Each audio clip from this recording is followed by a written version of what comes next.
दोस्तों, मालदीव के राष्ट्रपति को भारत से पंगा लेना बहुत महंगा पड़ गया है। मालदीव के प्रेसिडेंट ने चीन के संग हाथ मिलाकर जो गलती की है, उसका अंजाम अब मालदीव की जनता ने भुगतना शुरू कर दिया है और अब मालदीव के हालात भी पाकिस्तान के जैसे होते हुए नजर आ रहे हैं, क्योंकि मालदीव ने भारत के बजाय तुर्की से अनाज इंपोर्ट करने का डिसीजन ले लिया है, जिसमें चावल, दाल, गेहूं, आटा और नमक को इंपोर्ट करने की डील फाइनल कर चुका है। लेकिन यह डिसीजन लेकर मालदीव के राष्ट्रपति कितनी बड़ी गलती करने जा रहे हैं, उन्हें इस बात का तनिक भी अंदाजा नहीं है और मालदीव का हाल भी ठीक पाकिस्तान के जैसा होने वाला है। यानी कि जिस तरह चीन ने पाकिस्तान के हाथ में कटोरा थमा दिया, अब उसी तरह मालदीव के हाथ में भी सिर्फ वही कटोरा बचने वाला है। क्योंकि देखा जाए तो जब से भारत की तरफ से प्याज, आलू और अंडे के एक्सपोर्ट को बंद किया गया है, तब से मालदीव की महंगाई आसमान छू रही है। आपको बता दें कि मालदीव की तुर्की से दूरी लगभग 5,500 किलोमीटर के करीब है, जबकि भारत से मालदीव महज 700 किलोमीटर ही दूर है। इसीलिए भारत जो प्रोडक्ट मालदीव को कम दामों में भेजता था, वही प्रोडक्ट मालदीव को तुर्की से इंपोर्ट करने के लिए 8 गुना ज्यादा समय लगेगा और तुर्की की दूरी मालदीव से ज्यादा होने के कारण 8 गुना ज्यादा कॉस्ट चुकानी पड़ेगी, जिसके कारण मालदीव में लगभग 8% महंगाई बढ़ जाएगी।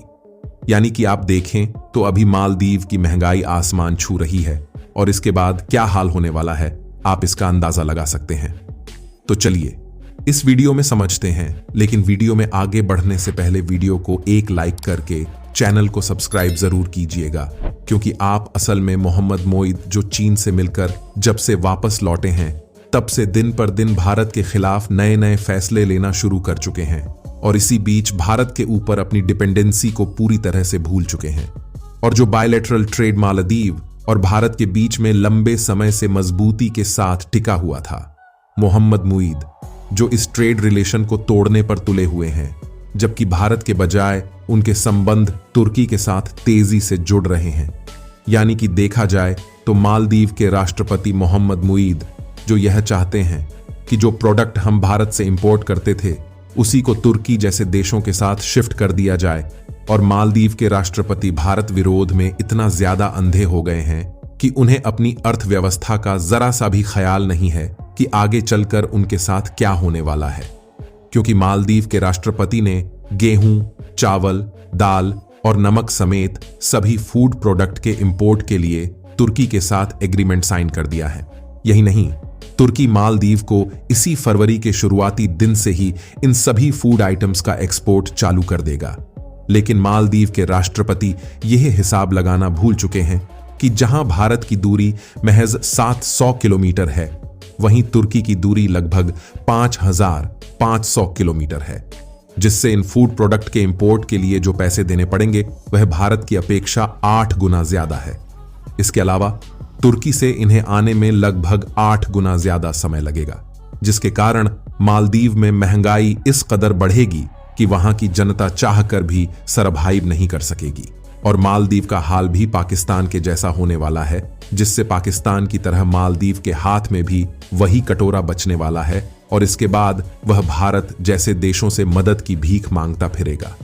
यही नहीं, इसके अलावा भी मालदीव की अर्थव्यवस्था पर एक बहुत बड़ा झुकाव देखने को मिलने वाला है, क्योंकि मालदीव की अर्थव्यवस्था पूरी तरह से टूरिस्ट सेक्टर पर टिकी हुई है और मालदीव में खाने पीने के सामानों में महंगाई 8 गुना ज्यादा बढ़ जाने से मालदीव का टूरिंग सेक्टर पूरी तरह से पिट जाएगा और ज्यादा महंगाई के कारण कोई भी टूरिस्ट मालदीव आने के लिए तैयार नहीं होगा। क्योंकि जब से भारत के लोगों ने मालदीव जाना बंद किया है, तब से उनकी टूरिज्म इंडस्ट्री पर वैसे भी एक भारी गिरावट हो चुकी है और इस समय सभी भारतीयों ने मालदीव जाना बंद कर दिया है। और तुर्की से फूड प्रोडक्ट इंपोर्ट करने में दूसरी सबसे बड़ी समस्या यह है कि तुर्की से मालदीव आने वाले कार्गो शिप इंडियन ओशियन से होते हुए श्रीलंका और मालदीव के रास्ते से गुजरते हैं, जहां पर श्रीलंका के बंदरगाह में प्रस्थान लेते हैं। लेकिन भारत और मालदीव के इस विवाद के कारण श्रीलंका के बंदरगाह को तुर्की और चीन से जाने वाले शिप के लिए बंद कर दिया गया है और अगर इन बंदरगाह पर प्रस्थान लेते हैं तो उनसे जीएसटी और एक्साइज ड्यूटी के साथ साथ भारी भरकम टैक्स भी वसूला जाएगा। कुल मिलाकर मालदीव ने चीन के साथ मिलकर जो गलती की है उसकी भरपाई वहां की जनता भी करने वाली है। और जिस तरह चीन ने मालदीव में अपने पैर पसारे हैं, उससे मालदीव को कर्ज में डुबाने का एक बहुत अच्छा तरीका चीन ने निकाला है। और जल्द ही यह भी देखने को मिल सकता है कि मालदीव के कुछ आइलैंड पर चीन ने कब्जा कर लिया है। आपको बता दें कि मालदीव भारत से फूड प्रोडक्ट इंपोर्ट करे या न करे, हमारे पास मालदीव के अलावा रूस, यूएई, नेपाल, बांग्लादेश और अमेरिका समेत कई सारे मिडिल ईस्ट देशों का फ्री मार्केट एक्सेस मिला हुआ है, जहां पर अभी भी इन फूड प्रोडक्ट की डिमांड इतनी ज्यादा है कि भारत इन मार्केट की जरूरत को पूरा नहीं कर पाता। और अभी तक भारत मिडिल ईस्ट के इन देशों पर ज्यादा ध्यान न देते हुए मालदीव के पड़ोसी देश होने के नाते मदद करता आया था। अब मालदीव जिस तेजी के साथ भारत से दूरियां बना रहा है, भारत ने भी उसी तेजी के साथ मालदीव के खिलाफ अपने फैसले को लेना शुरू कर चुका है।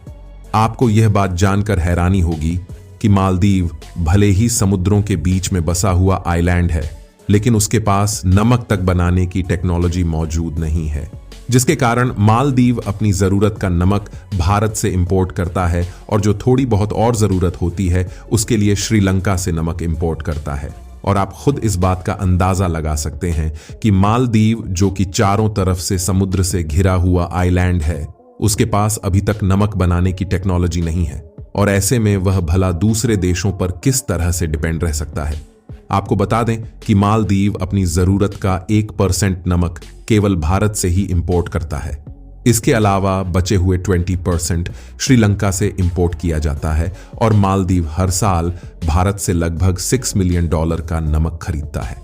यानी नमक प्रोड्यूस के मामले में भारत एक बहुत ही अच्छा कंट्री माना जाता है, जिसमें से 60% नमक अकेले गुजरात में ही प्रोड्यूस किया जाता है।